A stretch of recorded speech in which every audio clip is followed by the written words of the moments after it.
Hello and welcome to MicroSystem Support Cyber Insights series. Every single month, we'll be bringing you experts who'll be talking about different areas of cybersecurity and business resilience. They'll be sharing their expertise, their experience, and guidance to help you be safer, more secure, and where applicable, compliant as well with regulations. Last month, on 12th of November, we saw the UK's Cybersecurity and Resilience Bill go through Parliament. It's an historic step forward in the UK's fight against cyber threats. The new bill is focused on essential sectors and supply chains that impact the nation's security and our way of life. But we can all learn from the measures that the government have put in place as well.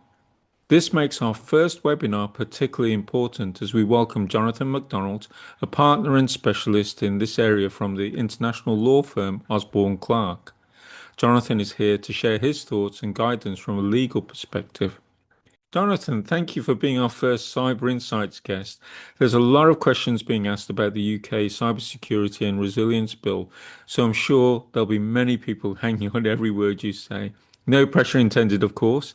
So with that, I'll hand over to you. Ray, many thanks for the introduction. It's a pleasure to be here today. As Ray says, my name is Jonathan or Johnny McDonald, and I'm a partner in the London office of the law firm Osborne Clarke, where I specialise in data technology and cyber law of importance for today's session. A quick word on me and OC. I've been with OC about 2.5 years, but I've been a partner since 2018, and I've been advising in this space for much longer than that as well, including advising clients on the original network information system regulations when they came into force back in 2018. More on that particular piece of legislation later. Very quick intro to OC for those who haven't heard of us. So as a firm, we've been around for over 250 years, so a fair bit of history there, and we're a UK headquartered international law firm. We've got 25 offices across Europe, Asia, and the US, and we have a key focus on tech, which obviously encompasses cyber as well as data and digital regulation. Anyway, we're here to talk today about the draft Cybersecurity and Resilience Network and Information Systems Bill. So, quick look at the agenda. This is what we're going to cover. We'll have a quick introduction on some of the key points to understand. We're then going to briefly look at the wider regulatory landscape to hopefully position where the bill sits within that. We'll then get into a deep dive on the bill itself, looking at structure and scope, as well as some of the key issues and then the other issues that people need to understand. We'll then have a quick think about kind of next steps, what this means for people who are interested in this space, before I'd be happy to take any questions that the audience may have. So let's kick off with our introduction. So Draft Cybersecurity and Resilience Network and Information Systems Bill, which I'll refer to for the next 40 minutes or so, is the CSRB, or Bill, just because it's a bit of a mouthful. It was published by the UK government with a raft of supporting material on the 12th of November, so a couple of weeks ago, with the broad aim of updating and strengthening the UK's cyber legislative framework. Before we dive into the detail of the bill itself, I wanted to provide a few, I guess, contextual points that will help frame what we're discussing this morning, and these are shown on the slide in front of you. So firstly, new cyber laws are not unique to the UK. Across the UK and the EU and worldwide beyond, if you think about the EU, there's two, DORA, the Cyber Resilience Act, and also new laws in the US, Asia Pacific. We're seeing a lot of movement in this space, and the drivers for this new raft of legislation we're seeing are relatively consistent across these jurisdictions. Essentially, the threat landscapes changing, and there's talk of hostile state actors, also organized crime groups, and attacks are essentially becoming more sophisticated and more frequent. Now, according to the UK, in some of the blurb that was announced with the bill itself, the UK was the most targeted country last year within Europe for cyber attacks. So there's a real impetus here to get this right in the UK. So in terms of where the CRS bill fits in, well, we've had cross-sector cyber laws in the UK since 2018 with the network information system regulations that I mentioned before, that were themselves based on a European piece of legislation, the EU NIS directive. And what the new bill does is it builds on that in a way that we're going to explore. It is cross-sector, as mentioned, but it only applies to those services that are deemed essential to the UK economy, where disruption would really have an effect on the UK in a material way. So that's what the CSRB does. In some respects, they're similar to other CSRB, that it's similar to other laws, equivalent laws in other jurisdictions. And when I say kind of equivalent laws, I mean those focused on cyber and critical infrastructure. And that's because in some respects they're relatively unique laws in this space compared to other regulatory regimes, in that the primary purpose is that they are designed to enable or to facilitate the organization protecting itself. Unlike, say, consumer law or data protection law, where the focus is on protecting an end user, the idea being here that if critical infrastructure actors can protect themselves, then this will have a broader societal benefit. So that's one of the key points to this law, which we're going to look at. And then the next point is that the bill is designed to have a degree of flexibility. This is built in from the start. So the UK has taken a federated approach to this piece of legislation, which is similar to the NIS regulations that it is supplementing, by which I mean there were a number of regulators who will provide, or competent authorities, to use the language of the legislation, that will provide and have responsibility for supporting organizations in that sector, with the idea being that different sectors face different risks. So it's useful to have that key focus. As well as that, the bill in some respects is drafted as a facilitator for secondary legislation. And the reason for that is that there will probably be some fairly prescriptive requirements, some technical standards, organizational standards that are going to be required here. It will be useful for the government to be able to exercise a degree of flexibility without bringing in some of those requirements, or changing them in due course as the landscape alters, without introducing fresh primary legislation. And then lastly, this is something which we're going to cover throughout the next 40 minutes or so when we talk about the new bill, is to think about this as a comparator to the EU's NIS2 legislation. They both originate from the same primary source, which is the EU NIS directive back from 2018. So we'll use this and we'll refer to this during the presentation. Government sought to align what it's doing with the bill with NIS2 in a couple of areas, for example, notification requirements. So it'll be useful to see how the two laws contrast. So thinking about this in the framework of other cyber legislation, just a really quick word on this landscape, both in the UK and the EU. There's law coming in this space from a range of different directions, some of which has extraterritorial applicability, which is why I've mentioned relevant EU laws as well as the UK. So the CSRB, this is the UK's response to this changing landscape, and it's part of a broader refresh of the UK's national cybersecurity strategy, and it's designed to sit amongst some of these more sector-specific regimes, for example, in telecoms, finance, and in other areas. I've included a few of these on the screen. There are others. It is a complex matrix of new laws that we are seeing, and there's more as well. You know, the UK government's currently considering new ransomware legislation, so we're likely to see more in this space too. Anyway, now turning to the bill itself, and the first thing I wanted to do here is to walk through how the bill's structured. And I think that's important because it helps you understand how you can navigate this piece of legislation. So the CSR bill, it's split into 5 parts. Part 1, it's relatively straightforward. It provides an overview and definitions.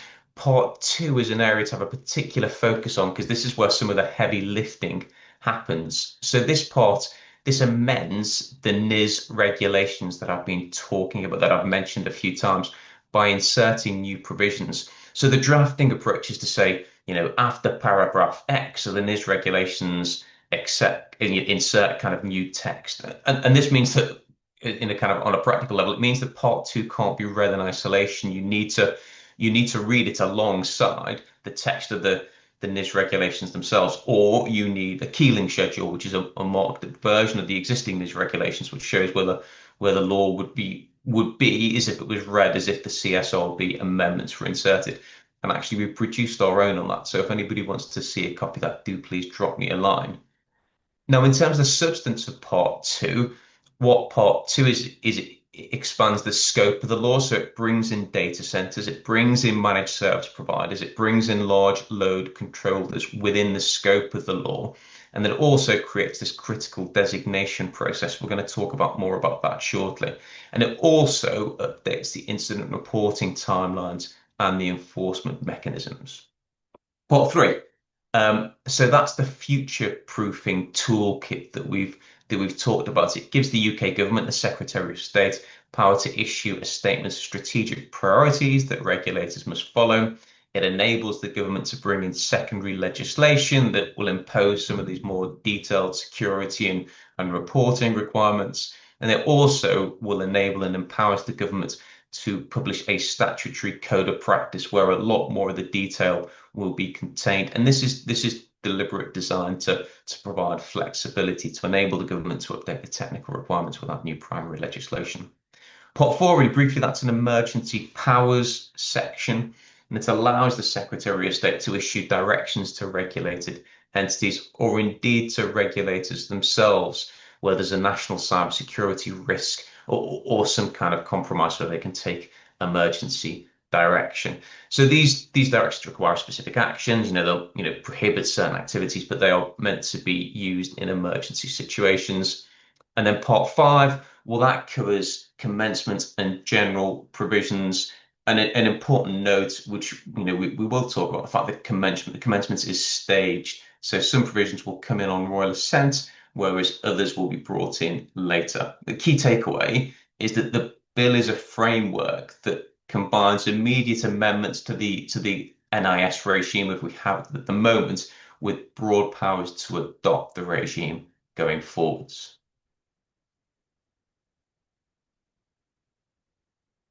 So turning now to the scope of the law, and apologies in advance, I know there's a lot of text on this slide, so please take this as an opportunity to take this slide away and review it at your leisure. I know there's probably too much to try and understand what's going on the screen at the moment.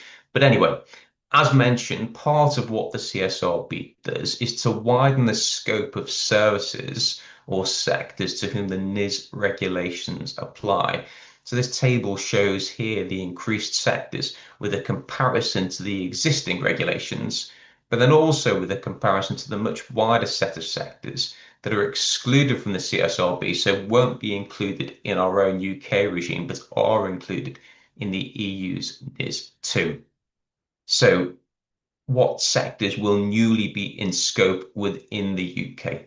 So firstly, data centers. So data centers are going to become, or data center operators are going to become operators of essential services within a new digital infrastructure subsector, and they will be jointly regulated by DCIT and by Ofcom.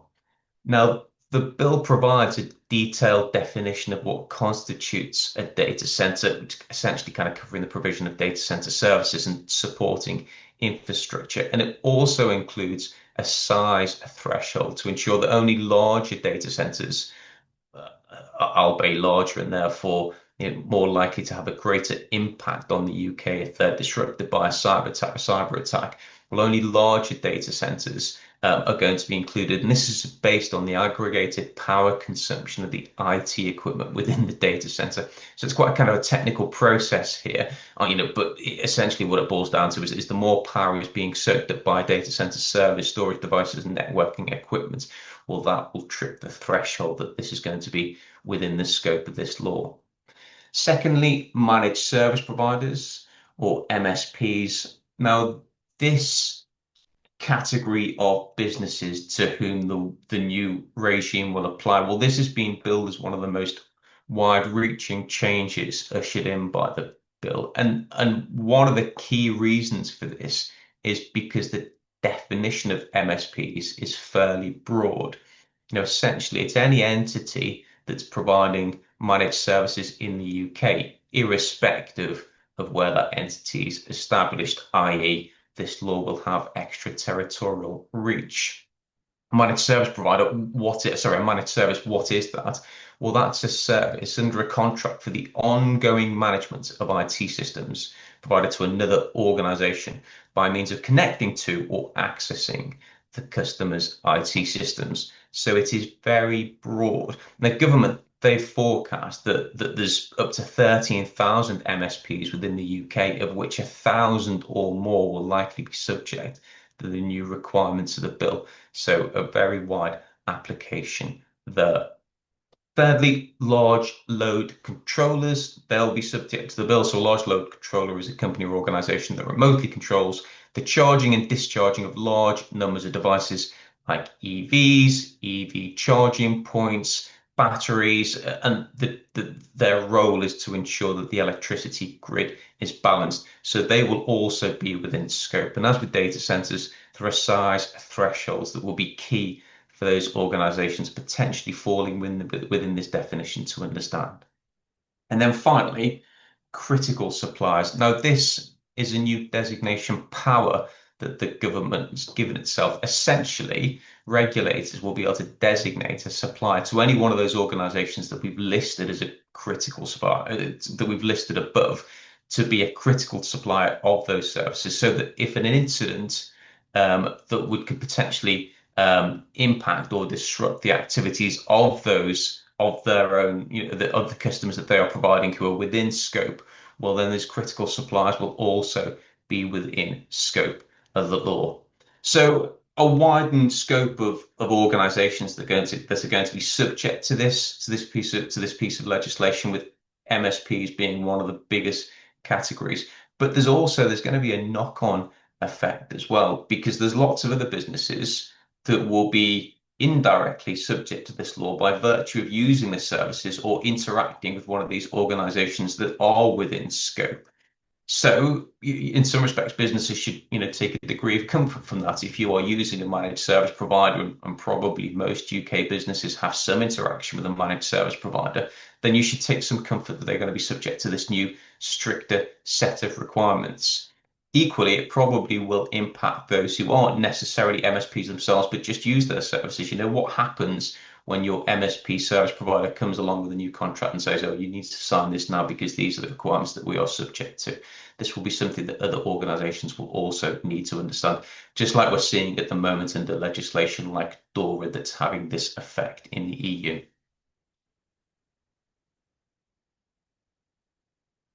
So we've now looked at how the scope of the law has been increased. So what we want to do now is just spend a few minutes looking at the impact of the law on those in-scope entities.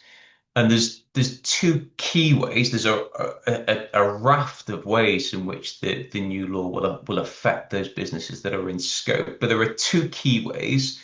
The first of which are more prescriptive security requirements that organizations will be subject to. I'm going to look at those now. And then secondly, increased incident reporting obligations that are going to apply to. So looking at the security requirements first, to take a step back, currently under the existing law, under the NIS regulations, in-scope operators are required to take appropriate and proportional technical and organizational measures to manage risks posed to the security of the network and information systems that they manage. Now, this is and has always been deliberately non-prescriptive. It's a principles-based approach, essentially, that gives organizations a bit more flexibility to measures that are specific to their circumstances and to their risk profile. So, regulators, the ICO at the moment for existing digital service providers and others, well, they are able to provide more specific regulatory guidance to help the organizations that they regulate interpret the requirements of the law. But it's guidance at the moment, that the information that's provided by the ICO and by the other regulators, it is not necessarily legally binding. And this flexibility has been helpful It was baked in for this reason to ensure that the regime was workable, but arguably it hasn't worked well enough. The flexibility's been too great, so the businesses simply haven't taken note. Going forward, what we're going to see is a shift towards more prescriptive requirements. So under Chapter 3 of the bill that we've mentioned, the government's going to have these broad regulation making powers to make provision, as it says on the slide, for the identification, management, and reduction of risks of security or operational compromises. And this secondary legislation, well, this will likely set out some of the more specific technical and organizational requirements that we don't currently see under the NIS regulations. Crucially, Chapter 3 also provides for a code of practice to operate alongside these new statutory requirements that we're going to see. And this is going to offer measures recommended for the purposes of compliance. So helping organizations to understand in detail what the more prescriptive of itself secondary legislation requirements will provide. Now, it's important to understand that, like the existing codes that we've mentioned, this code will not be legally compulsory. The organizations won't be in breach simply by virtue of not following it. However, it will provide a strong guidance element. It will be admissible in legal proceedings, essentially a bit more kind of comply or explain approach as well. So the code will be very important. I've also included another reference to NIS2 that I've mentioned a couple of times, with the idea being that NIS2 and the bill, they have the same starting point, they have the same goals, but they're looking to achieve this in a different way and in a different context. Now, that of itself is more prescriptive still. It's more prescriptive than the requirements of the bill. And there's a couple of reasons for that. Essentially, one of the things the EU was trying to do with NIS2 that isn't an issue for the UK is it is trying to harmonise requirements across the 27 EU member states, which obviously have a varying level of cybersecurity. So it's done this by stipulating minimum requirements as set out in Article 21 of that law. So it includes a list of the requirements that we don't have at the moment under the bill, things like requirements to have relevant policies in place, have supply chain management procedures in place, having procedures on the use of cryptography and encryption, things like that as well, things that we don't currently see in the text of the existing legislation that are far more granular. But what it does do is it arguably shows the direction of travel that we may well see for the UK secondary legislation as part of that Part 3. Now, a key useful thing to be aware of is we talk about NIS2 having more prescriptive requirements, but they're still pretty high level. They're not necessarily something that an organization could usefully look at as a code for how they operate. And what is designed to happen, because NIS2 is a directive, that means it requires implementing legislation in each of the member states, is that it is for the member states to then bring in more detailed, more prescriptive requirements in their own implementation legislation. But for a few certain key sectors under digital infrastructure, so under the digital infrastructure umbrella, the EU has published a supplemental NIS2 implementing regulation that includes some of these more detailed requirements. And this was being deemed appropriate to do this at EU level as opposed to at member state level, because some of these digital infrastructure service providers, well, they are far more likely, the nature of their services is far more likely to give nature to kind of cross-border risks. So it was deemed appropriate for the EU to bring in this requirement. So yeah, the implementing legislation, it's called regulation called Regulation 2024-2069. It contains this additional detail. Now, this is useful because it gives us, in a way, a kind of a window into the type of requirements that we will see, and it is of itself supplemented at the moment by an ENISA code of practice. So an ENISA being the EU's cyber regulatory body that provides a good deal of detail. So those are important resources that we know we would recommend businesses have a look at it. They're trying to get a head start of understanding the specific requirements of the new bill. Moving on, looking at the second major impact on in-scope entities, and this is incident reporting. So the bill is moving us to a two-stage timeline whereby organizations will require to submit, an initial report within 24 hours of becoming aware of a significant incident, followed by a fuller report within 72 hours of that. Now, crucially, these reports, they need to be sent to an organization's sector-specific regulator. As you may recall, I mentioned this being a federated structure with sector-specific regulators taking responsibility, but then also simultaneously to the NCSC, the National Cybersecurity Centre, the UK's technical authority for cyber threats, or indeed the ICO if appropriate. So it needs to be sent to those organizations in their role as the UK's CSET, or Cybersecurity Incident Response Team. So the idea here is that it will enable the NCSC to have, real-time visibility of significant cyber incidents to help coordinate broader responses.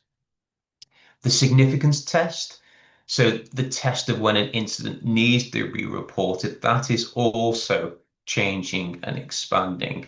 So organizations must report not only if an incident has had an impact, but also if it's capable of having an impact. And this impact, the requirement is that it has to have a significant impact, or that it affects confidentiality, integrity, availability of systems or data. So a broadening of that significance test.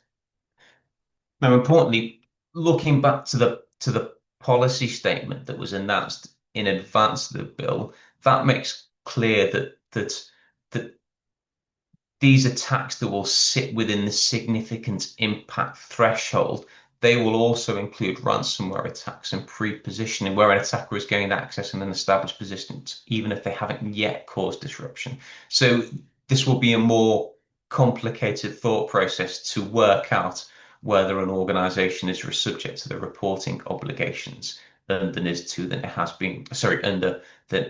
regulations than has been previously the case.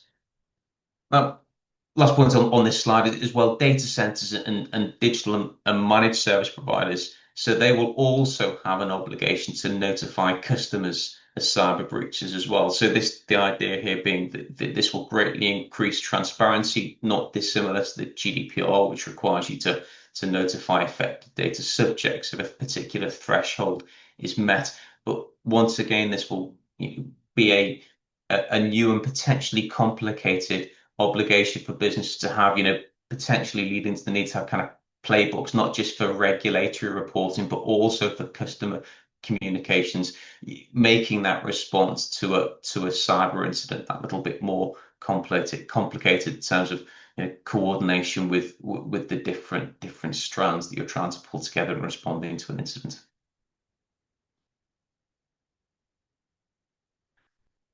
Moving on then to other key changes to be aware of. Now, if we talk about those two previous requirements being the core requirements, well, there's a lot of other things that the new bill does as well beyond those core changes. And I set these out on the slide now and talk to each of these briefly. So first, in terms of information sharing, so the bill essentially creates new gateways that allow the relevant regulators to share and to receive information more freely than before. So now the idea being that regulators can more freely share information amongst each other, but then also with other public authorities, including law enforcement, potentially GCHQ, and potentially also overseas authorities as well. So broadening that. Now, organizations will have, a continued ability to flag something as commercially sensitive if they don't want their information to be shared. But as we say in lots of this type of area, organizations should have an expectation that if one regulator becomes aware of an incident, they will share that information with lots of other regulators, both in a domestic and international kind of context. So to have that in the back of their mind if they feel the need to report an incident. Secondly, cost recovery. So regulators will be able to impose periodic charges. Essentially, there is going to be a regime of regulatory fees that businesses should expect, should anticipate, and should be aware of. Thirdly, and importantly, enforcement and penalties. So the bill introduces a new two-tier penalty structure. So the standard tier, this will allow penalties of up to 10 million or 2% of worldwide turnover, which is for whichever is higher, and then a higher tier as well, which will allow for penalties of up to 17 million or 4% of turnover that will apply under different circumstances depending on the level of non-compliance. Oh, this is comparable in a way to the GDPR penalty regime, and as an indication, unsurprisingly, the government considers kind of cyber risk to be as important as a risk to personal data. What businesses should also bear in mind, however, is that kind of the enforcement element of this is only a kind of a small part in some respects. These laws are designed to facilitate businesses helping themselves. It's tried to say that if you're in the middle of a catastrophic, cyber breach and you're looking to respond to that, arguably your biggest concern won't be, okay, well, what's the regulator going to say at the end of all this? Your bigger concern will be ensuring that your business is able to respond and to survive an incident, which can be, quite kind of catastrophic. Fourthly, just a quick mention of the statements of strategic priorities. So the government, once again, through the Secretary of State, they can designate a statement setting out strategic priorities and objectives for the various NIS regulators, with the idea being that this is going to drive consistency across those different federated regulators that we've seen and drive consistency across the regulatory landscape. And then finally, on this slide, just a quick word under the national security directions under Part 4. I mentioned these at the outset, but this is essentially an emergency power that the UK government can use, whereby if the Secretary of State assesses that there's been a national security risk because of a cyber incident, well, they can then take action in response to that. Take action that will impact an entity itself, either directing them to do or to refrain from doing something. So yeah, a really kind of comprehensive but flexible, inherently flexible new regime that is going to, require businesses to think about their cyber compliance more carefully. So wanted to turn briefly now to some next steps and to focus on what businesses should really be thinking about in this stage where we're at the moment, where we've seen the draft of the text, but we are still, some way off it entering into force. So firstly, kind of a note on timing. So the bill has completed its first reading in the House of Commons. Once the bill is completed its first reading in the House of Commons, then it will then move on to its second reading and there'll be a process of debate and approval. So we may yet see some changes. We don't yet know what the timetable is going to look like for that, but we don't have any indication that's going to necessarily be fast tracked. So we probably still do have a period to think about what this law will involve. Even when the law does enter into force, when we see that happen, well, as mentioned, some of the more prescriptive requirements, they're going to require secondary legislation anyway. So we will still see a bit of runway before organizations need to step up their cybersecurity kind of response to this law, before organizations need to take kind of direct kind of action in response to particular requirements. However, we already know what the direction of travel is going to be. We already have a sound idea of the type of measures that government will be requiring organizations to take under some of this secondary legislation. And we have those because we've been given a fair bit of information on this law. And we also have the EU's NIS2, which is a similar and a law that is trying to achieve the same thing, piece of legislation that gives us an idea of the nature of requirements that we are going to see.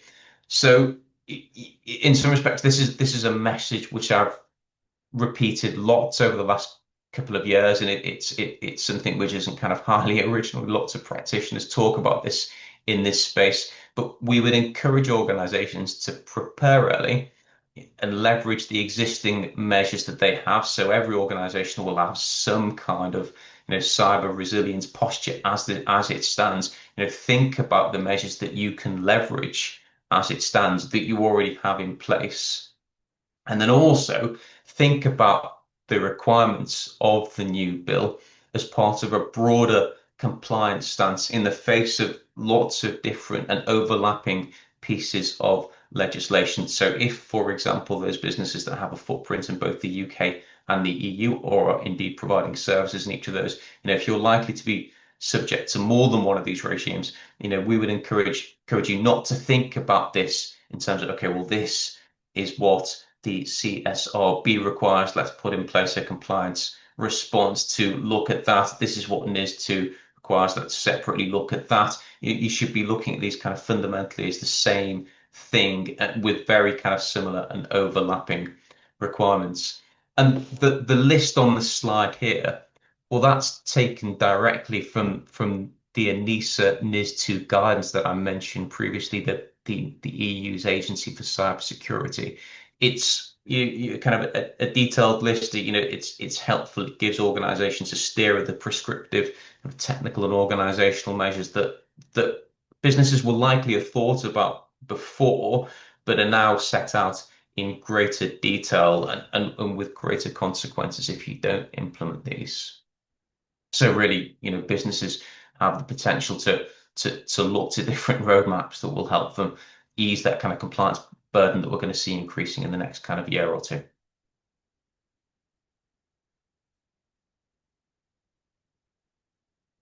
And that just leaves me to say thank you very much for your attention today. It's been great to talk on this topic. I suspect we'll be seeing lots of discussion kind of going forward. I hope you found the presentation helpful, and I'm very happy at this point to take questions.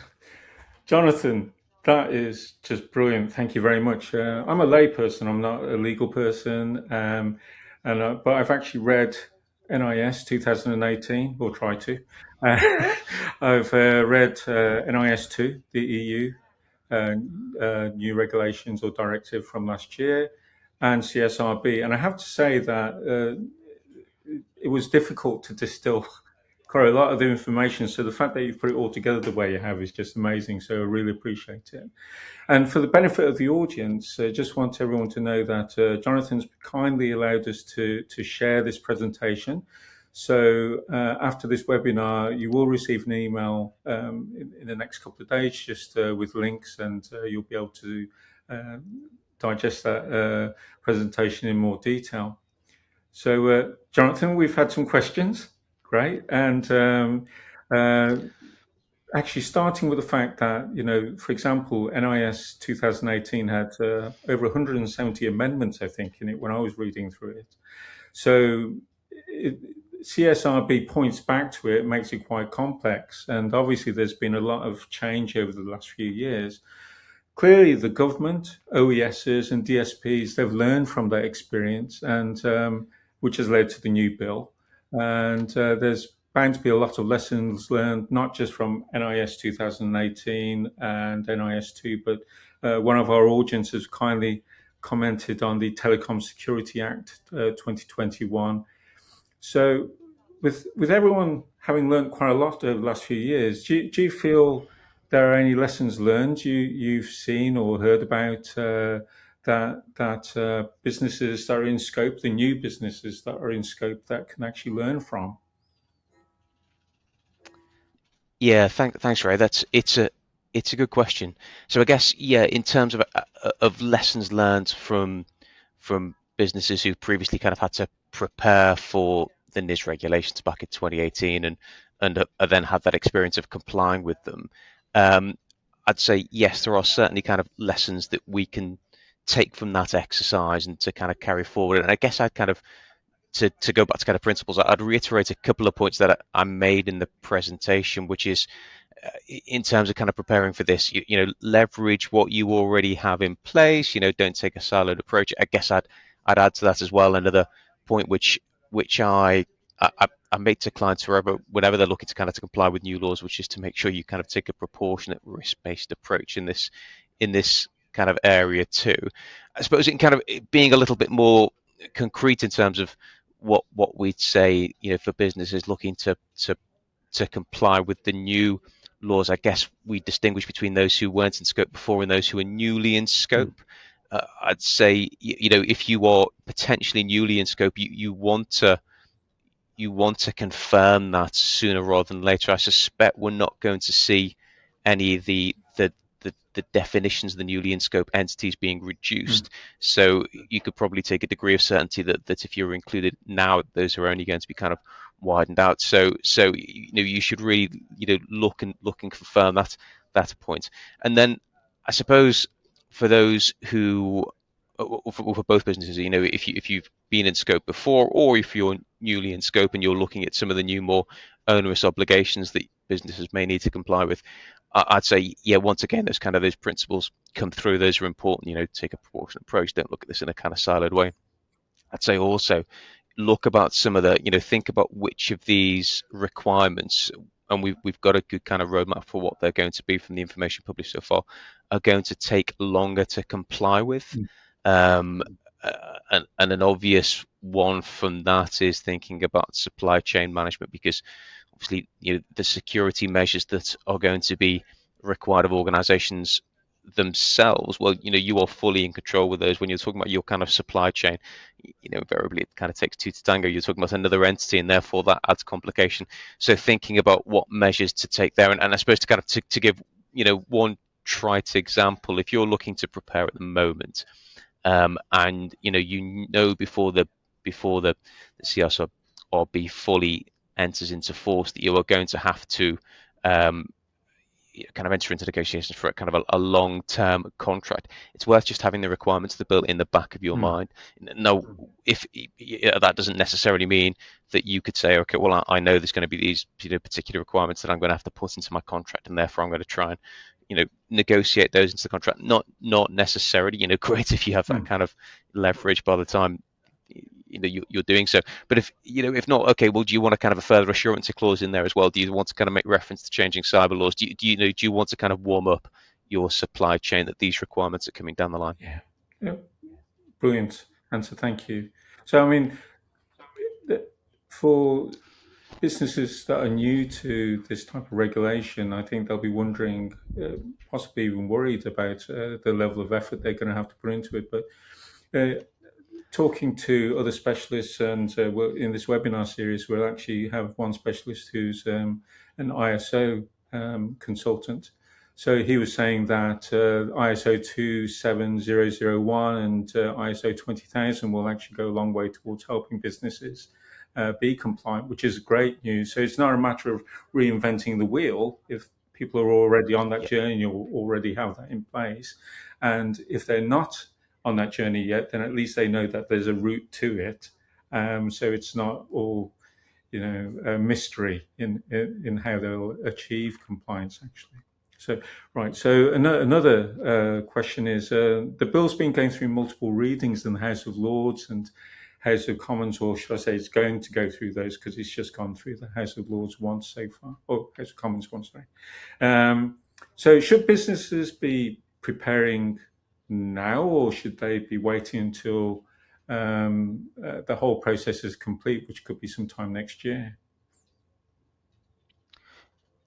Yeah. Another kind of really good question. That there is obviously a kind of a balance to be had. I've mentioned that kind of that word proportionate a couple of times. You know, I'm aware that this is going to be a heavy lift for some businesses. You know, if you're already compliant with kind of ISO 27001, less so, but not many businesses are in that kind of fortunate position. So yes, there is a balancing exercise to be had. What I would say, and I guess kind of drawing on the points I've just made, planning early, none of this is going to be something you would regret. These measures that are required. I suppose I made a point in the talk saying that it's quite unique cyber law in this space because its requirements are focused on protecting the business itself rather than necessarily protecting an end user. So nothing you put in place you're going to necessarily regret. It's all good stuff, and we've already seen the fact that cyber attacks they're just increasing exponentially every year. The figures go up. So there is absolute kind of merit in planning early, and I suppose the point I'd make is leverage what you've got in place already in that kind of planning. Have a good roadmap in place, and see planning early will enable you to look at this in a non-siloed way. One of those other important things we looked at, okay, well, if you are also thinking about complying with NIS 2, well, could you wrap those together? I absolutely would recommend doing that. Or if there's other laws that you're already kind of subject to, can you kind of kill two birds with one stone? So I guess kind of unsurprisingly, my answer is yes. Planning early is fruitful. Thank you. I just think it makes sense for people to do that, regardless of any compliance requirement. It's scary what's going on out there, quite frankly, with all the cyber threats. Anyway, right. So, right. This next question's a little speculative, actually, but I'll ask it anyway, just in case. So, assuming, I'll just read this properly. So, assuming that it will soon, if not already the case, for companies in large supply chains to have cyber insurance, with insurance companies likely to be demanding minimum compliance and certification levels, and companies will need to ensure that they seek and have legal guidance, will legal companies such as Osborne Clarke be providing any packages for SMEs to call on their services to help them achieve that? Sorry, it's a bit of a long question, but I hope you got the No, I did. No, cheers, Ray. Yeah, no, really helpful, and obviously a nice question for me. I'll kind of address the second part of your question first before coming back to the kind of insurance point, if I understood that correctly. But yeah, I guess the second point is well, certainly kind of talking personally, OC, we will definitely be looking at packages to help businesses prepare for the bill, in accordance with the approach that we kind of advocate, that kind of risk-based approach. Remiss of me, sorry, I know this is an opportunity for kind of me to market my services, but we've got a great kind of contentious and non-contentious team here, and we've already got packages in place that could probably help businesses. We've got like Cyber 365. I would be delighted to talk to any of our listeners who wants to talk about those. So yes, and obviously other good law firms are available. So yes, so OC will be looking to kind of to help clients prepare for this law. And then I guess your other point was on insurance and whether this, I guess if I understood the question correctly, whether this will add further impetus. It doesn't obviously expressly require businesses to have insurance in place, but whether this will add impetus for businesses to seek cyber insurance. I suppose I'd make a few observations there. Kind of, yes, obviously cyber insurance is a potentially very important part of a business's protection in this space. And I guess from my conversation, I'm not an insurance lawyer.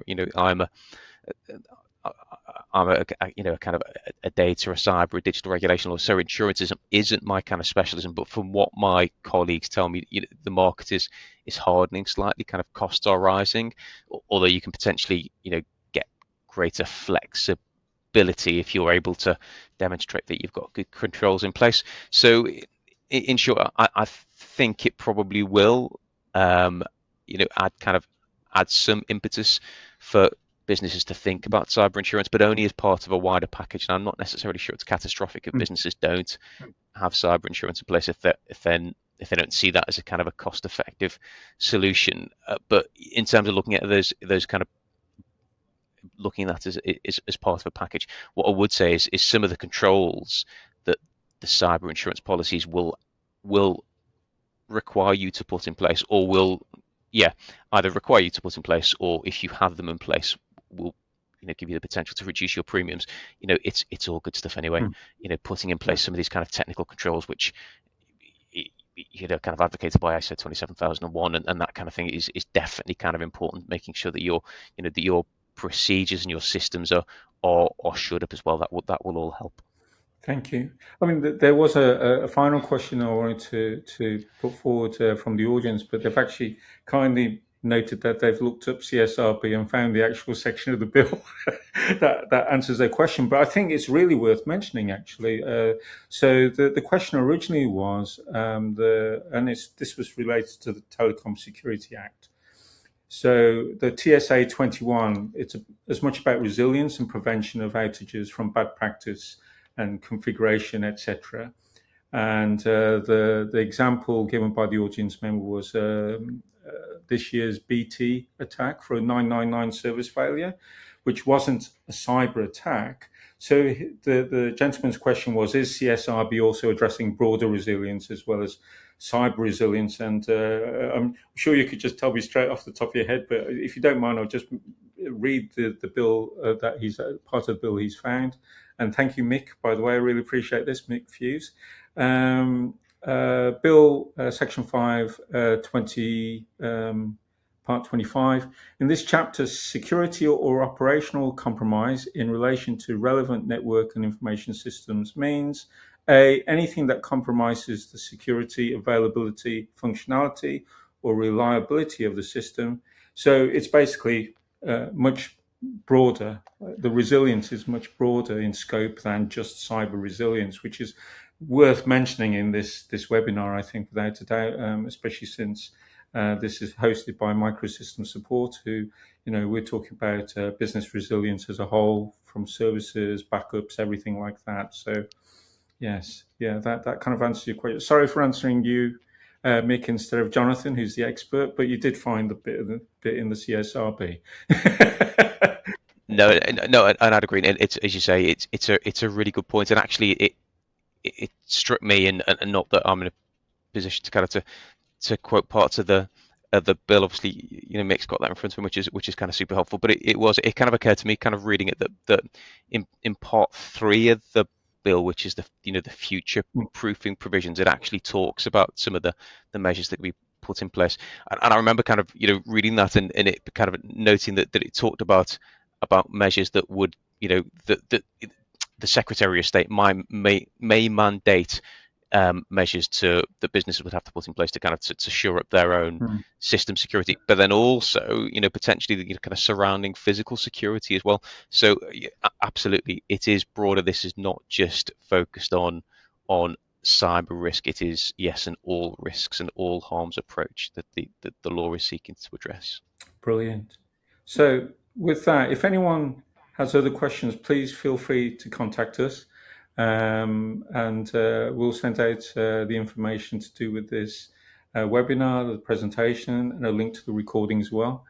Jonathan, I'm really grateful for you being our founding webinar guest. This is such an important topic, and I really do thank you. I hope to speak to you again on other topics, actually. Thanks, Ray. Thanks very much, and thanks very much for everybody who's tuned in and asked questions. Thank you. Take care. Bye, everyone. Cheers.